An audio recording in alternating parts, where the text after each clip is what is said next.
हाय दोस्तों, आज मैं आप लोगों के साथ एक बहुत इम्पॉर्टेंट और इंटरेस्टिंग टॉपिक पे बात करना चाहता हूँ। वो है नॉर्थ ईस्ट इंडिया में जो इंसर्जेंसी है या नॉर्थ ईस्ट इंडिया में जो भी दिक्कतें हैं उनके बारे में बात करना चाहता हूँ। देखिए, एसीआई को इंटरव्यू के पर्सपेक्टिव से ये चीज़ें काफ़ी इंपॉर्टेंट है, आपको पता होनी चाहिए। इनके ऊपर काफ़ी सारे क्वेश्चंस बनते हैं और आप मान के चलिए 10 में से 5 बंदे से अगर इंटरव्यू में पूछा जाए तो इंटरनल सिक्योरिटी के बारे में जब पूछा जाएगा तो उससे नॉर्थ ईस्ट इंडिया में जो दिक्कत है उनके बारे में ज़रूर पूछा जाएगा। तो इस वीडियो में हम थोड़ा हिस्टोरिकल पर्सपेक्टिव देख लेते हैं कि नॉर्थ ईस्ट इंडिया में दिक्कतें कहाँ से शुरू हुई, क्या रीज़न्स हैं उन दिक्कतों का, और इन दिक्कतों को मतलब हम आगे कैसे दूर कर सकते हैं। इस ये हम आगे वीडियोस में डिस्कस करेंगे, लेकिन दिक्कतों का रीज़न क्या है, ये पैदा कहाँ से हुई, ये सब हम इसमें देख लेंगे। देखिए, सबसे पहली बात अगर हम की जाए तो नॉर्थ ईस्ट इंडिया में सबसे इम्पॉर्टेंट फैक्टर है जिसने नॉर्थ ईस्ट इंडिया को सिक्लूजन या उसको भारत मेन लैंड से इंटीग्रेट ना होने में जो सबसे अहम भूमिका निभाई है, वो देखो अंग्रेज़ों ने ही निभाई है। अंग्रेज़ों ने क्या किया था कि जब वो कॉन्क्वेस्ट किया था नॉर्थ ईस्टर्न इंडिया का, तो वहाँ के जो रिस्पेक्टिव राजा थे उन सबको हरा भरा के, और फिर वहाँ पे क्या क्या कि उन्होंने देखा यार कि ये एरिया तो बहुत ज़्यादा मिनरल रिच है, साथ ही साथ ये तो नेचुरल रिसोर्सेज का भंडार है। उन्हें क्या यार इसको तो अच्छे से एक्सप्लॉइट करना है, क्योंकि भाई अंग्रेज कभी अपने मोटिव्स में भटकते नहीं थे। उन्हें लगता था कि भाई हमारा मोटिव है प्रॉफिट कमाना, और प्रॉफिट कमाने के चक्कर में उन लोगों ने क्या किया कि काफ़ी सारे इश्यूज जैसे इनर लाइन परमिट और तरह तरह की ऐसे हथकंडे निकाल लिए, जिससे ये जो पूरा रीजन है ये एक्सक्लूसिवली ब्रिटिश कंट्रोल में ही रहे। तो हुआ क्या कि जो नॉर्थ ईस्ट के लोग हैं कभी इंडिया के साथ प्री इंडिपेंडेंस इंडिया में कभी इंटीग्रेट हो ही नहीं पाए ढंग से। दूसरी बात है ज्योग्राफिकल रीजन। देखिए, जो ज्योग्राफी है उस एरिया की वो काफ़ी उबड़ खाबड़ है। कई जगह अगर आप देखें तो वहाँ पे ऊंचे ऊंचे पहाड़ हैं, नैरो वैलीज़ हैं। तो क्या है कि ये एरिया ज्योग्राफी के लिए भी काफ़ी मतलब हम कहते हैं ना चैलेंजिंग है। तो इतना चैलेंजिंग रीज़न होने की वजह से भी क्या हुआ कि सरकार के अगर कुछ गवर्नमेंट इनिशिएटिव थे तो वो वहाँ तक ढंग से पहुँच नहीं पाए। तीसरा है एथनिकल।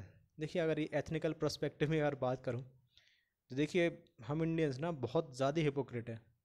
अगर किसी इंडियन के साथ विदेश में, अगर जैसे किसी सरदार जी के साथ अगर उनकी पगड़ी वगड़ी उतार दी जाए, अगर कोई अमेरिकन उनके साथ कुछ बदसलूकी कर दिया जाए, तो हम कहेंगे अरे अमेरिका के लोग इतने बुरे। लेकिन हम खुद क्या करते हैं ये हमें नहीं दिखता है। जब दिल्ली में नॉर्थ ईस्ट के लोगों के साथ कुछ गड़बड़ होता है तो लोगों को समझ में ही नहीं आता है, क्या लोग सोचते हैं कि तो बाहर के देश के लोग हैं, उनके साथ ही हो रहा है। देखिए, नॉर्थ ईस्ट के लोग हमारे देश का ही पार्ट हैं, सब हम ही हैं, वो इंडियंस ही हैं वो। और जब इंडियंस के साथ अगर कोई ऐसा रेशियल बिहेवियर करे तो कितना बेकार लगता है। अभी आप बेंगलोर में देख लीजिए, बेंगलोर में कितनी गलत चीज़ें हुई उनके साथ। और सबसे बड़ा पाखंड तो आप एक देख लीजिए कि आपको मैरी कॉम का रोल प्ले करने के लिए आपको प्रियंका चोपड़ा लानी पड़ी। तो जब आप प्रियंका चोपड़ा को मैरी कॉम का रोल निभाएंगे तो आप सोच ही सकते हैं कि क्या देश में हमारी हालत है। इसके बाद थोड़ा कल्चर, अगर कल्चर की बात करें तो देखिए, नॉर्थ ईस्ट का एक बहुत ही एग्जॉटिक कल्चर है, अनएक्सप्लोर्ड और बहुत ही शानदार।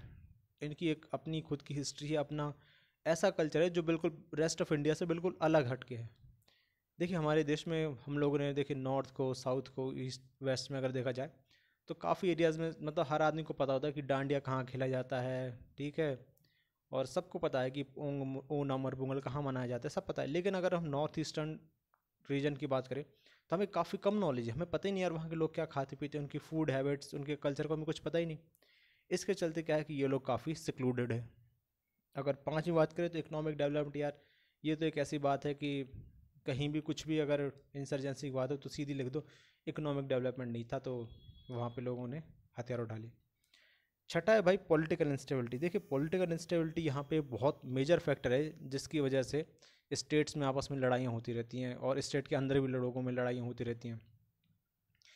अब देखिए, ये छोटी छोटी सी स्टेट्स हैं जिनकी किसी की 40 की विधानसभा है, किसी की 60 की है। तो अब जब इतने छोटे स्टेट्स होते हैं तो इनमें क्या होता है कि अगर 2-4 एमएलए यहाँ वहाँ हो जाए तो सरकारें बदल जाती हैं। तो देखिए, पॉलिटिशियंस का तो क्या है, उनको कोई ज़्यादा ऐसा फ़र्क नहीं पड़ता है कि आम आदमी को क्या है। वो तो बस अपने फ़ायदे के लिए देखते हैं। तो कई बार क्या है, अपने फ़ायदे के चक्कर में जो बहुत सारी जनता है वो पिस जाती है, और डेवलपमेंट का जो भी फ्रूट्स मिलने चाहिए थे या जो भी गवर्नमेंट के इनिशिएटिव्स लोगों को मिलने चाहिए थे वो नहीं मिल पाते। सातवां और आखिरी जो मेरे हिसाब से है वो सबसे इम्पॉर्टेंट टॉपिक है ये माइग्रेंट्स का। देखिए अभी आप लोगों ने देखा CA/NRC का इशू इतना 2-3 साल पहले बहुत ज़ोरों शोरों पे था। वो क्यों था? वो इसलिए था क्योंकि असम में बहुत सारे माइग्रेंट्स 1971 वॉर के बाद आ गए थे। तो उन माइग्रेंट्स को वापस बांग्लादेश भेजने का ये जो मुद्दा था, इसके ऊपर ही ये सारा NRC और CA की एक्सरसाइज बेस्ड थी। और देखिए नॉर्थ ईस्टर्न रीजन में क्या हुआ कि बांग्लादेश लिबरेशन वॉर के टाइम पे क्या है, बहुत सारे लोग बांग्लादेश से इंडिया में आए। अब हुआ क्या, ये लोग डिफरेंट डिफरेंट रीजन्स में जाके बस गए और आज आसाम के और मणिपुर या त्रिपुरा के कुछ ऐसे रीजन्स हैं जहाँ पे ये लोग काफ़ी अच्छी खासी इनकी पॉपुलेशन हो गई है। तो कई बार ये लोग क्या करते हैं कि कहने को तो अब कई जगह पॉलिटिकल पावर भी ये लोग इन्फ्लुएंस करते हैं, काफ़ी अच्छा इनका पॉलिटिकल पावर है। तो ये भी एक दिक्कत है। तो ये कुछ ऐसे मैटर्स हैं जिनकी वजह से नॉर्थ ईस्ट इंडिया में डेवलपमेंट नहीं आ पाया और इनस्टेबिलिटी बनी रही। देखिए आगे की वीडियोस में आपको मैं स्टेट स्पेसिफिक वहाँ की कौन कौन सी एजेंसीज थी और अभी उनका स्टेटस क्या है ये आपके साथ डिस्कस होगा। तब तक आप अपनी पढ़ाई जारी रखिए और देखिए अच्छे खासे चांसेस हैं कि अगले महीने या अक्टूबर एंड तक रिज़ल्ट आ जाए। क्योंकि अभी जो IB का एग्ज़ाम चल है तो न जाने कहीं से मुझे पता चला है कि जो CAPF AC मेंटर्स है तो उनके चैनल पे दिखा था मैंने, तो वो बता रहे थे कि IB का जो एग्ज़ाम चल है वो उन लोगों ने जो कॉपी चेक करने का प्रोसेस है वो काफ़ी हद तक कंप्लीट कर लिए है और कुछ ही टाइम में रिज़ल्ट वो घोषित कर सकते हैं। तो कभी कर दें, लेकिन हमें तो तैयार रहना है। तो आप लोग अच्छे से पढ़ाई करते रहिए, तैयारी अपनी करते रहिए। और जिन लोगों का CGL में नहीं हुआ यार और इसमें हो गया तो थोड़ा ज़्यादा ही मेहनत करके और कोशिश करिए कि आपका इसमें सिलेक्शन हो ही जाए। आशा करता हूँ आपको वीडियो अच्छा लगा होगा। अच्छा लगा है तो चैनल को सब्सक्राइब करिए, वीडियो को लाइक करिए। जय हिंद।